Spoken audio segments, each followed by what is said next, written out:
안녕하세요. 옛이야기입니다. 오늘도 와주셔서 감사합니다. 옛이야기 채널은 사연 읽어주는 남녀 채널에서 지금은 삭제되어 들을 수 없는 21년도에 소개해드린 사연 중 베스트 사연만 뽑아 다시 읽어드리는 채널입니다. 구독과 좋아요 부탁드리며 오늘의 사연 바로 시작하겠습니다. 저는 특수 청소부입니다. 특수 청소부라고 하니 무척 전문적이고 특수한 청소를 하는 그런 직업으로 생각을 하실 수도 있지만 사실 제 일은 사람의 죽음과 관련이 있습니다. 외롭게 죽은 분의 방을 청소하고 유품을 정리하는 게 바로 제 일입니다. 육체적으로도 힘들고 감정적으로도 못 볼 것을 봐야 하는, 때로는 곤란한 일을 겪기도 하게 되는 쉽지 않은 일이죠. 물론 세상 모든 일이 다 괴롭고 힘들다고 하지만 적어도 이 일은 제가 해본 일 중에서 가장 난이도 높은 직업이라고 생각합니다. 사람은 언제나 죽습니다. 죽음이 언제 어떻게 찾아올지는 알 수가 없죠. 하지만 대개 사람들이 죽음을 맞이하는 공간은 병원입니다. 가족들의 슬픈 애도를 받으면서 말이죠. 그런 죽음은 제가 마주하는 죽음들에 비한다면 축복이 가득한 죽음입니다. 저는 가장 쓸쓸하고 외롭게, 그래서 고독사라고 하는 용어까지 생긴 그런 분들의 죽은 후를 처리합니다. 이런 분들의 죽음이 외롭다는 건 그들의 죽음이 알려지기까지 걸리는 시간으로 판단할 수 있습니다. 사망하신 지 일주일 안으로 발견되는 경우는 고독사라고 하기 어렵습니다. 비록 혼자 살고 계시지만 가족들과 빈번하게 왕래를 하고 계신 거니까요. 그러나 그 기간이 일주일이 넘어 시신이 몇 달씩 방치되어 있고 가족이 찾아와 발견되는 것이 아니라 이웃집으로 퍼져나간 지독한 냄새 때문에 그들의 신고로 발견되는, 혹은 월세를 내지 않아 돈을 받기 위해 찾아간 집주인 때문에 시신이 발견된다면 그 죽음은 고독사가 되는 거죠. 심지어는 6개월이 넘도록 시신이 그냥 방치되는 일도 있었습니다. 그분의 유품을 정리하고 친지나 가족의 연락을 기다렸지만 고인의 가족은 끝내 그곳에 나타나지 않더군요. 결국 유품은 경찰에 의해 유실물로 지정되어 일정 기간 보관되다가 소각되겠죠. 처음부터 제 직업이 이 일은 아니었습니다. 저희는 대대로 장의사를 해온 집안이에요. 아마 대부분이 모르실 텐데 장의사라는 직업은 대물림이 당연시되는 직업입니다. 사람의 시신을 처리한다는 게 쉬운 일이 아니고 스스로 배우겠다고 나서는 사람도 별로 없는 꺼림직한 일인 만큼 자연스럽게 가족들이 이 일을 이어받아 오게 된 거죠. 지금이야 상조 회사들이 대형으로 생기며 이런 풍습이 많이 줄기는 했지만 상조 회사에서 염습, 그러니까 시신 처리를 담당하는 장례 지도사분들 중 많은 수가 대대로 장의사를 해온 분들입니다. 저는 어릴 때부터 굳게 다짐해온 게 있습니다. 죽어도 저만은 장의사 일을 물려받지 않겠다고요. 할아버지 밑에서 아버지가 일을 배우는 걸 볼 때부터 이해가 되질 않았습니다. 세상에 직업이 얼마나 많은데 왜 사람의 죽음을 다루는 일을 물려받아야 한다는 말입니까? 난 아빠 하는 일 안 할 거예요. 그렇게 해라. 공부만 열심히 해. 아버지 말 때문이 아니라도 전 공부를 열심히 하는 아이였습니다. 대학도 스카이급은 아니지만 나름 인서울 대학이었고 학교 성적도 나쁘지 않은 덕에 대기업 바로 아래급 중견기업에 취직하게 됐습니다. 제가 배치받은 곳은 총무팀이었어요. 처음엔 좀 이상하다고 생각했습니다. 대학에서도 무역을 전공했기에 당연히 무역 관련 보직을 받을 수 있을 줄 알았거든요. 그런데 어찌 된 건지 저에게 무역 분야의 일은 절대 주지 않는 겁니다. 저와 함께 뽑은 신입사원 10명 중 4명이나 무역 파트로 갔는데 왜 저에게는 그런 기회를 주지 않는지 의아했어요. 그래서 인사팀에 물어보니 그 3사람이 저보다 더 전문적인 지식이 있는 것으로 판단했다고 하더군요.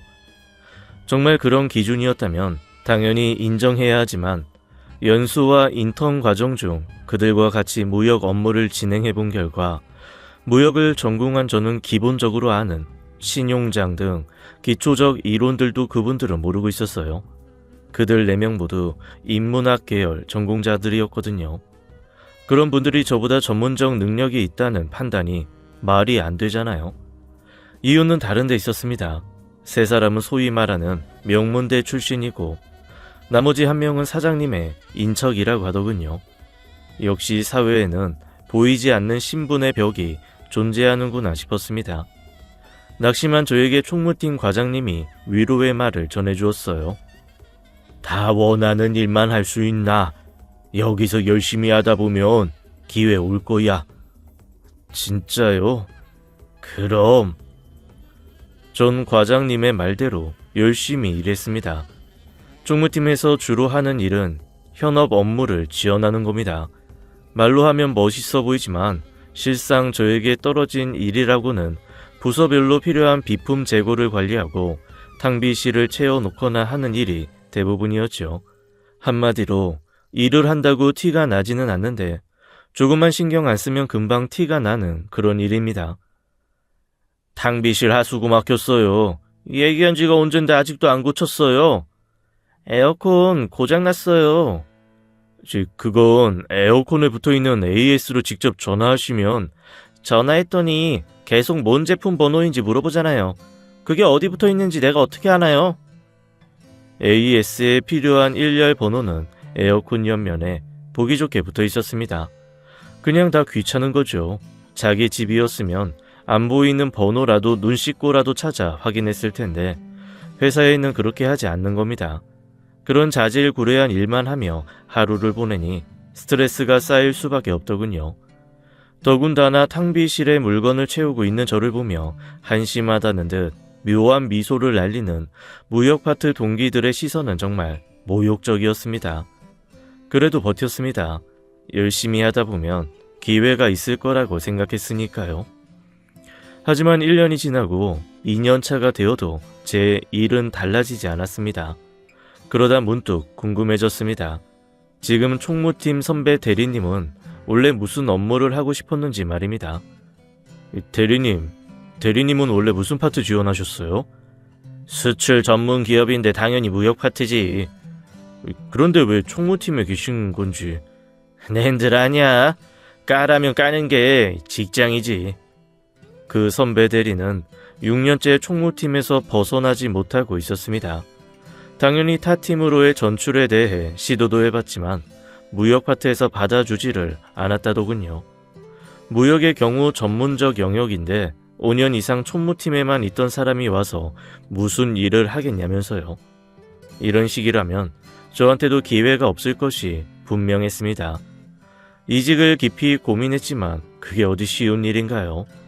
총무팀에만 있던 나를 무역 파트로 뽑아줄 회사가 있을지도 모르고 혹시 뽑아준다 해도 총무팀에서 일한 2년간의 경력을 인정도 안 해줄 거 아닙니까? 이러지도 저러지도 못하던 저에게 묘수가 떠올랐습니다. 혼자서 해외 직구 대행으로 무역에 대한 감이라도 익혀보는 거였어요.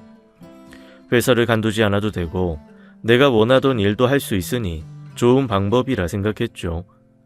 그렇게 밤마다 해외 사이트에서 제품을 검색하고 사람들이 핫하게 생각하는 아이템을 찾아서 가격 경쟁력이 있는 물건을 골라 인터넷 쇼핑몰에 올리기 시작했죠. 생각보다 괜찮았어요. 물건만 잘 골라 올려두면 사겠다는 사람들이 줄을 섰고 전 그 과정을 대행해주고 적지 않은 수수료를 챙길 수 있었습니다. 그렇게 1년쯤 하자 그 수입이 월급을 능가하게 되더군요. 퇴근 후 한두 시간 일한 것만으로 월급 이상의 수입이 가능한 걸 알게 되니 슬슬 회사 일이 하기 싫어졌습니다. 안 하던 지각도 잦아졌고 상사 말이라면 칼처럼 지켰던 내가 별것도 아닌 일로 그분들과 각을 세우는 거예요. 오늘 탕비실 재고 파악하고 들어가? 저번 주에도 제가 했는데 또 저보고 하라고요? 아이, 나 집에서 에바야 하잖아. 알면서. 아니, 그건 대리님 개인사잖아요. 개인사를 회사 일에 끌어오시는 거 이제 그만하시죠. 옛날 같으면 좋은 게 좋은 거다 하고 넘어갈 일이었지만 이젠 선배들의 작은 갑질조차 참고 보기 어렵더군요. 그렇게 조금씩 선배들과의 관계에 틈도 생기고 회사에서 제 평판도 나빠지는 걸 느끼기 시작하자 좀 과감히 사표를 냈어요. 사표를 내도 해외 직구만 잘하면 지금보다 훨씬 좋은 수익을 낼 수 있고 이를 키워 제대로 된 사업도 할 수 있을 거라 생각했으니까요. 하지만 세상 일이라는 게 그렇게 만만치 않았습니다. 막상 전업으로 해외 직구 업무를 시작하자 예전 같은 반응이 오질 않는 거예요. 이유가 있었습니다. 저처럼 해외 직구가 돈이 된다고 생각한 사람들이 저마다 대행 서비스를 시작했던 거죠. 그렇게 경쟁이 늘어나자 수수료를 낮추는 출혈 경쟁이 벌어졌고 결국엔 적자가 나는 사태까지 벌어졌습니다. 이대로는 제 오피스텔 월세도 내기 어려운 상황이 되자 다른 방향을 모색해야 했어요. 단기 아르바이트라고 하려고 이것저것 알아보던 중 알게 된 게 바로 특수 청소부였습니다. 네, 맞습니다. 아버지 소개였어요. 회사를 그만두고 경제적으로 힘들어하는 제게 아버지가 조용히 말했어요. 알바라도 좀 할래? 장의사 일이요. 저 시체 만지는 거 싫어요. 그거 말고 너 그거 싫어하는 거 아는데 내가 시키겠냐? 나도 이제 그 일 그만뒀고. 하긴 아버지도 얼마 전에 장의사 일을 그만두셨어요. 요새 누가 동네 장의사를 찾나요? 다 보험처럼 운영되는 대형 상조 회사를 찾지. 마지막으로 거래하시던 단골 병원마저 상조 회사와 계약을 하자 아버지는 하시던 장의업을 접고 은퇴를 하셨어요. 상조 회사에서는 지점을 맡아 운영을 해보라고 권유했지만 아버지도 평생 한 그 일에 염증이 난 상황이었다고 하더군요. 하지만 마냥 놀고 있기만은 뭐 하셨는지 가끔 알바 일을 하시는데 바로 그게 특수 청소부 일이셨어요. 아버지 직업이 장의사다 보니 그쪽 업계에서 일하는 지인이나 후배가 많았는데 그중 장례 지도사를 오래 해보신 한 분이 특수 청소 사업을 하고 계셨던 거죠. 시신을 직접 만지지는 않지만 홀로 방치된 시신으로 인해 냄새가 나거나 구더기 등 벌레가 생겨서 일반 청소로는 해결하기 어려워 이런 일을 전문으로 하는 특수 청소팀을 부르게 되는데 이 일에 가장 많이 뛰어드는 사람이 바로 장의사들이거든요. 아버지도 가끔 후배분이 부르면 나가 일손을 돕고는 했는데 일당이 쏠쏠해 용돈벌이 이상의 수입을 올리고 계셨던 거죠. 그 친구가 일이 잘 돼서 사람들이 더 필요한가 봐. 요새 바쁘다면서. 어떻게 당분간 그 일이라도 해볼래? 아버지 말에 잠시 망설이긴 했지만 사실 대안이 없었습니다. 지금 같아서는 어디 가서 택배라도 해야 하는데 그 일을 하려 해도 초보인 제가 쉽게 적응하기 어렵고 노동 강도도 엄청나 며칠만 일해도 들어 눕는 사람 천지라고 하더군요. 그럴 바에는 이 일이 오히려 나을 것 같다는 생각에 그렇게 하겠다고 했습니다. 물론 이런 일도 일반인들이라면 여러 가지로 꺼릴 일이지만 전 장의사 집 아들로 자라고 보니 그렇게 두렵지 않았어요. 대학생 때는 가끔 아버지가 염합 쉬는 일을 옆에서 도운 적도 있었으니까요. 처음 몇 번은 사장님이 배려해 주신 건지 현장 일이 별로 어렵지 않았어요. 그저 쓸고 닦고 정리하면 되는 정도의 수준이었죠. 하지만 계속 그런 일만 할 수는 없죠. 시신 발견이 늦을수록 고인의 집은 엉망이 되어 있어요. 냄새는 말할 수 없이 엄청나고 시신을 먹고 자란 벌레와 구더기를 치우는 일은 비위가 강한 사람이라도 견디기 힘들죠. 하지만 사람은 적응의 동물이에요. 몇 번 겪다 보면 일 자체는 충분히 할만해요. 하지만 정말 큰 문제는 이 일을 하면서 생기는 사람들과의 문제예요. 대개 집을 치워달라고 의뢰하는 분들은 집주인입니다. 가족과의 인연을 끊고 고독사를 할 정도의 분들이 좋은 집에 살 가능성은 별로 없잖아요. 왜 하필 여기서 죽어가지고 조용히 티 안 나게 처리해주세요. 사람 죽은 채소 온 붙은 집이라고 알려지면 방도 안 나가요. 불쌍하고 외롭게 사람이 죽었지만 집주인에게는 그저 월세도 제대로 주지 않고 집값만 떨어뜨리는 재수없는 세입자인 거죠. 주변 이웃들도 그래요. 최대한 조용히 청소를 해드리려고 해도 시끄럽다고 뭐라고 합니다. 집 앞에 주차만 해둬도 남들 볼까봐 다른 데로 치우라고 하고요. 가장 큰 건 역시 냄새 문제죠.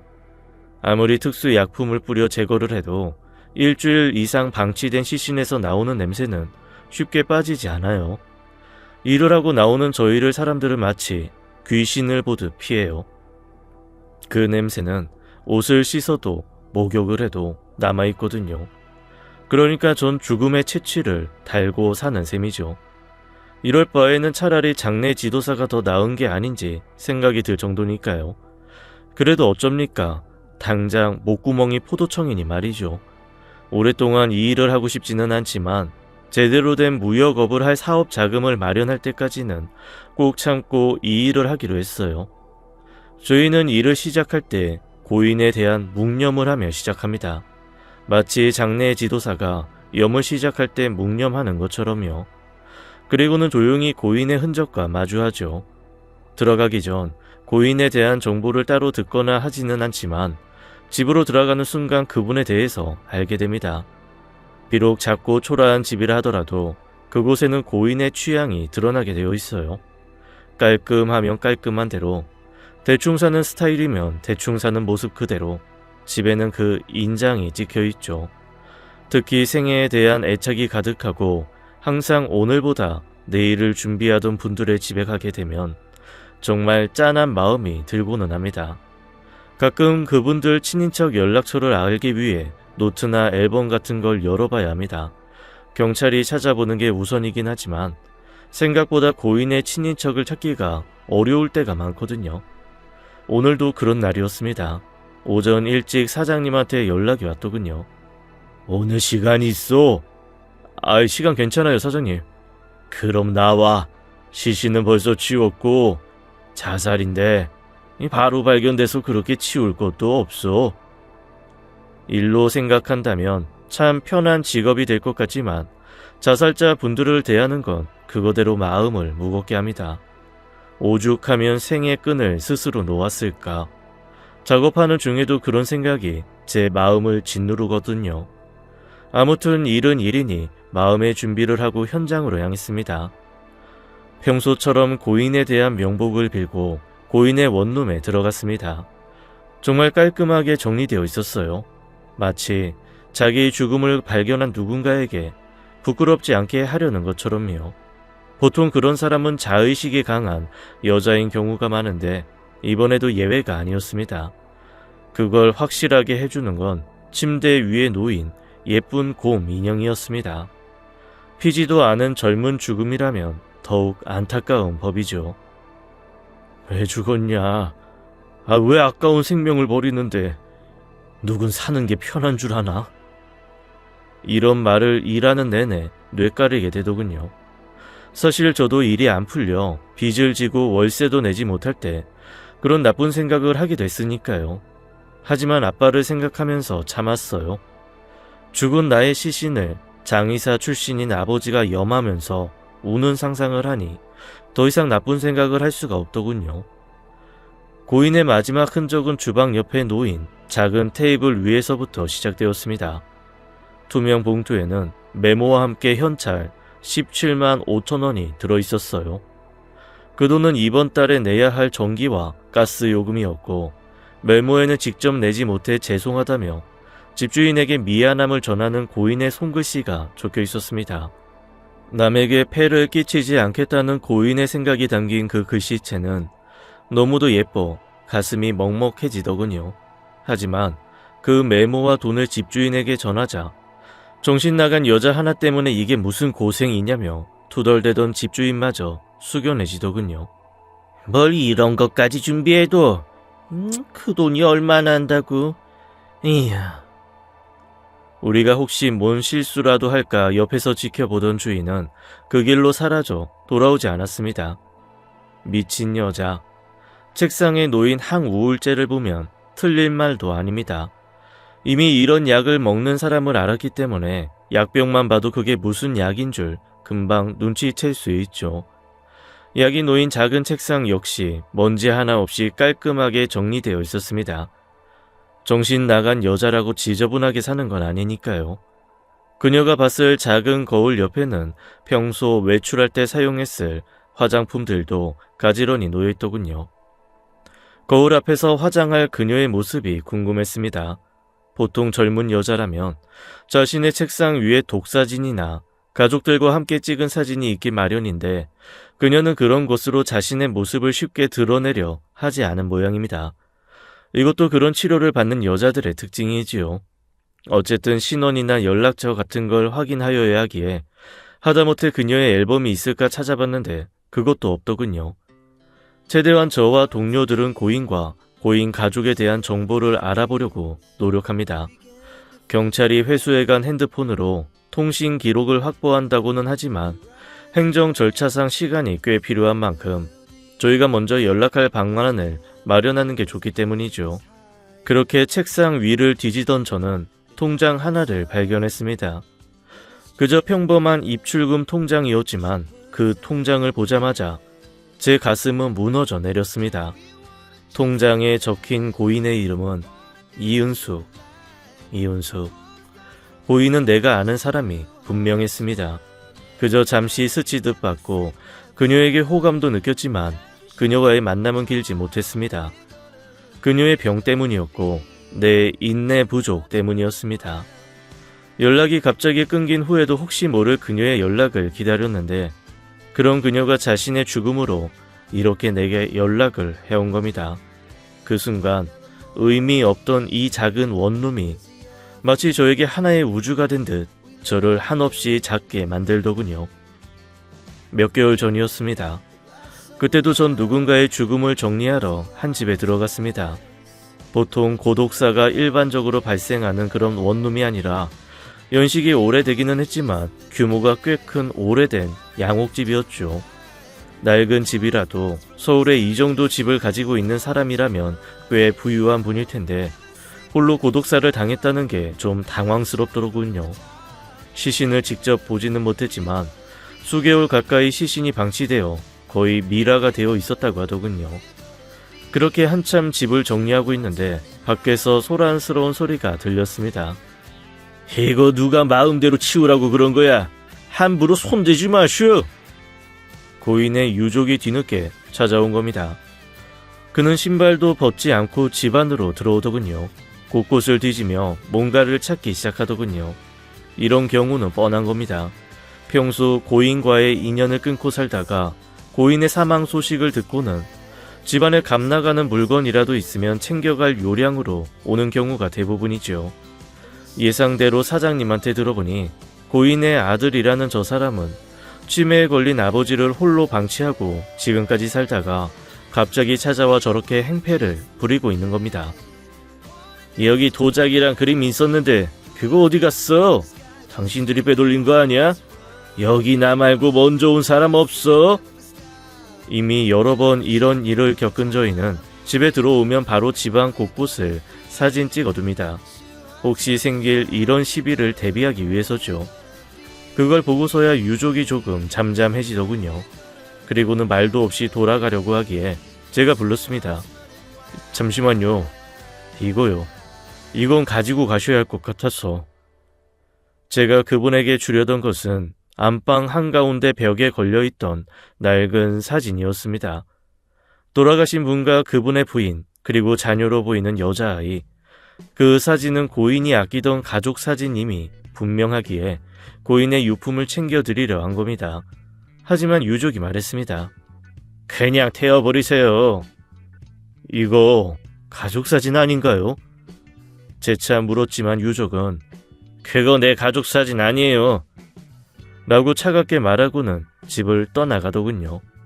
뭔가 사연이 있겠지 하고 액자를 옮기려는데 액자 안에서 뭔가 소리가 나더라고요. 무게가 액자치고 너무 무겁기도 하고 아무래도 액자 뒤에 뭔가 들어있다는 생각이 들었습니다. 이런 일을 하다 보니 알게 된 건데 치매가 있는 노인분들은 정말 이상한 곳에 물건을 숨겨두고는 합니다.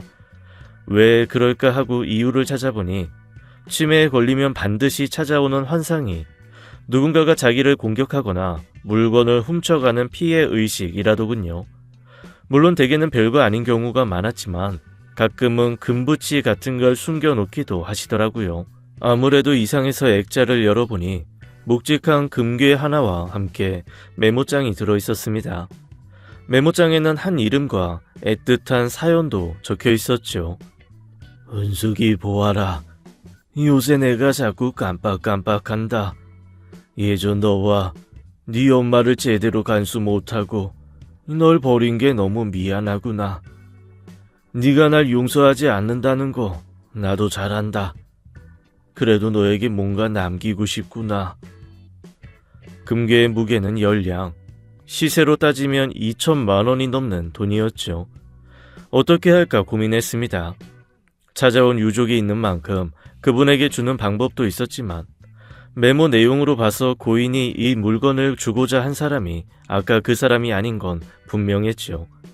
만약 금괴와 메모를 주면 치매 걸린 아버지가 고독사한 걸 6개월이나 모르고 있었던 저 사람이 고인이 원하는 이운순이라는 여자에게 잘 전달할까요?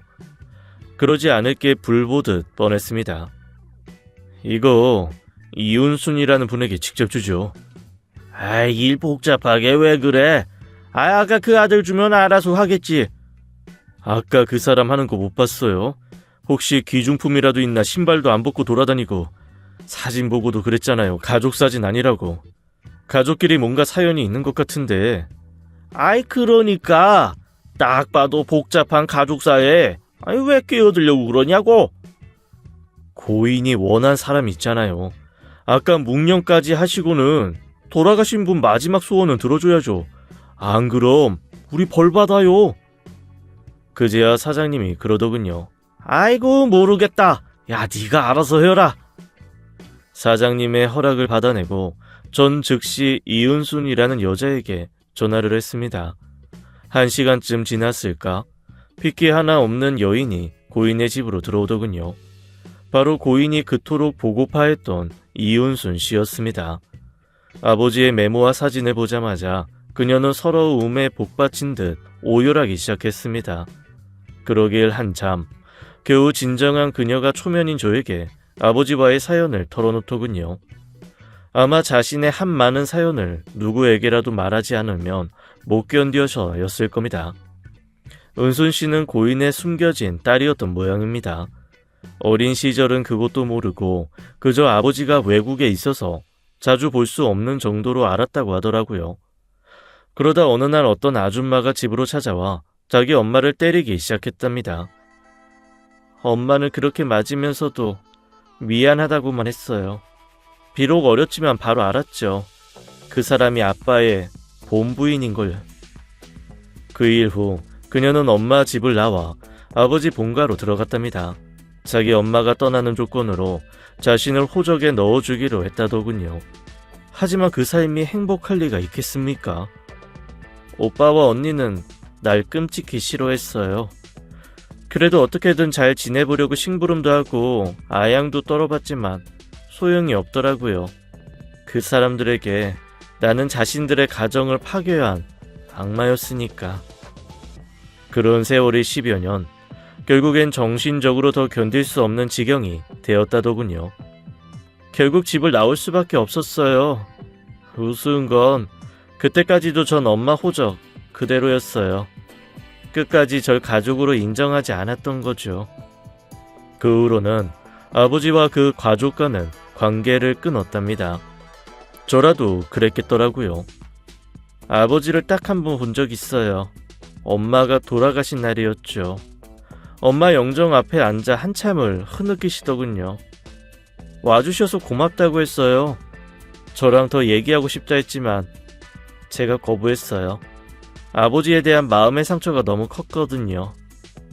그 후로도 그녀의 아버지는 딸과의 대화를 트기 위해 노력했다더군요.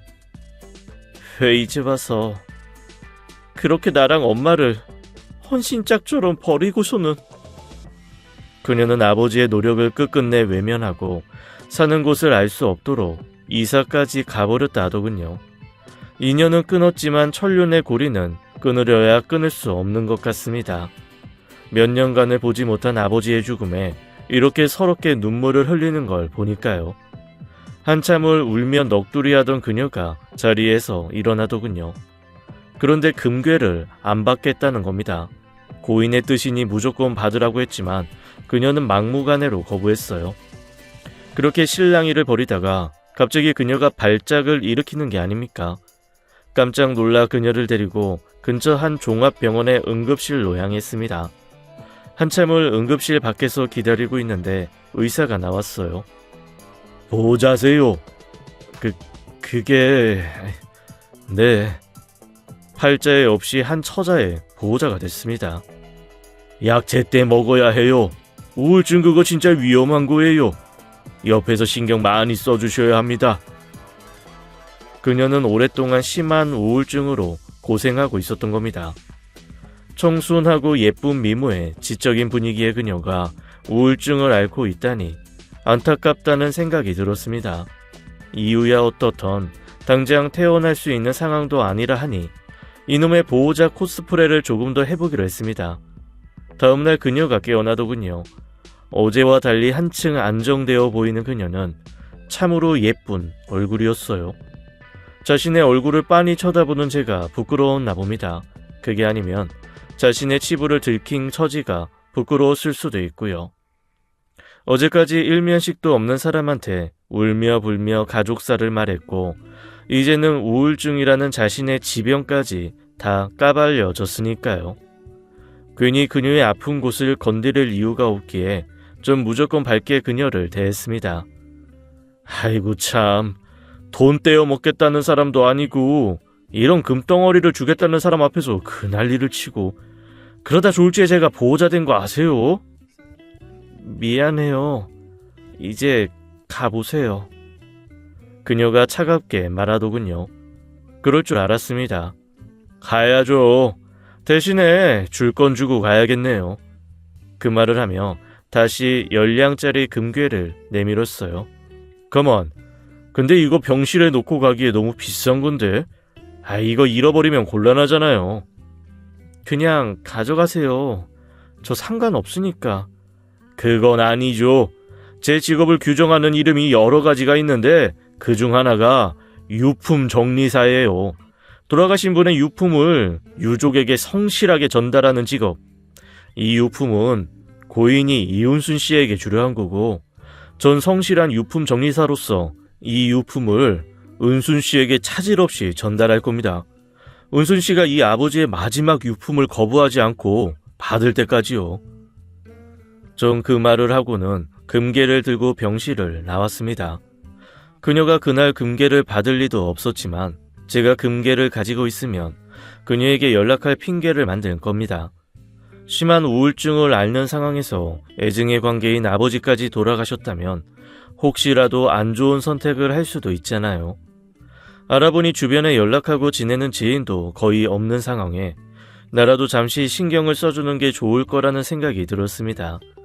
오지랖이라고 놀림을 받아도 할 말 없지만 어쩐지 전 그녀가 신경 쓰였습니다.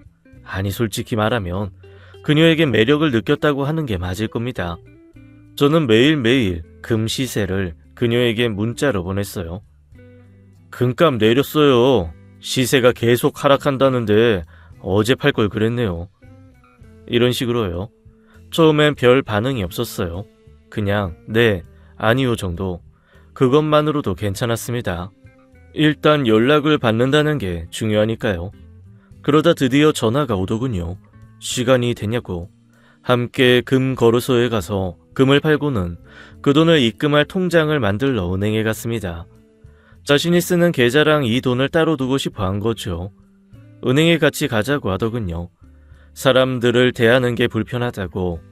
일이 끝나니 아쉬웠어요. 이제 그녀에게 연락할 핑계가 사라졌으니까요.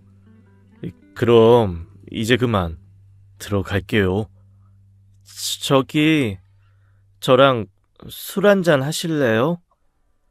정말 어렵게 만난 그녀였는데 어떻게 된 게 그날 술자리까지 가게 되었습니다. 최대한 그녀가 우울해지지 않게 하려고 노력했습니다. 되도 않는 개그도 치고요. 그런 제 노력이 가상했는지 그녀도 마음을 많이 여는 게 느껴졌습니다. 그녀가 우울증에 걸린 이유는 예상대로 출생의 비밀 때문이었습니다. 자신의 처지를 알고 난 후 한 번도 죄책감에서 벗어나지 못했다더군요. 자신만 없었으면 엄마가 첩이라는 소리를 들으며 살 필요가 있었을까?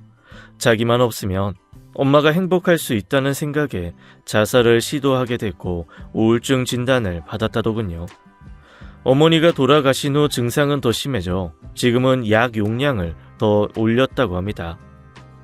우울증은 자기만 우울한 병 아니에요. 남을 우울하게 만들죠. 결국 그걸 못 견디고 다들 떠나가더라고요. 그래서 친구 없어요. 난 반대인데 너무 밝고 명랑해서 친구가 없어요. 실없다고. 머리들이 크니까 뭐 그렇게 고민이 많은지 나같이 실없는 놈은 상대하기 싫다고 다 떠났어요. 허허허. 아야, 웃었다. 내 유머가 먹히네. 의외로 우리가 잘 맞는데요.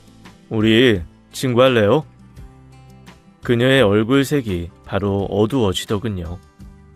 저 감당 못해요. 그래요? 안 그럴 텐데.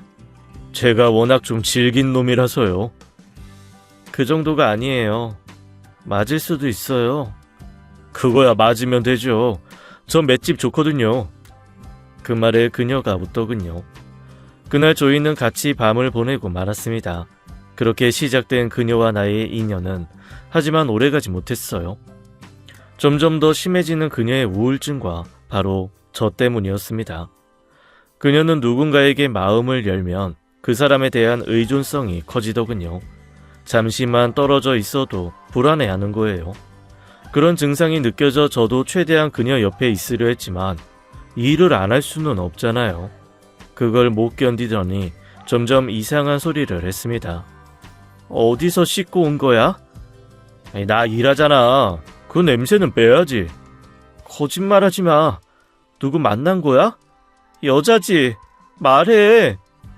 점점 심해지는 의심병에 물건을 깨고 던지는 건 예사가 되고 발작도 하더군요.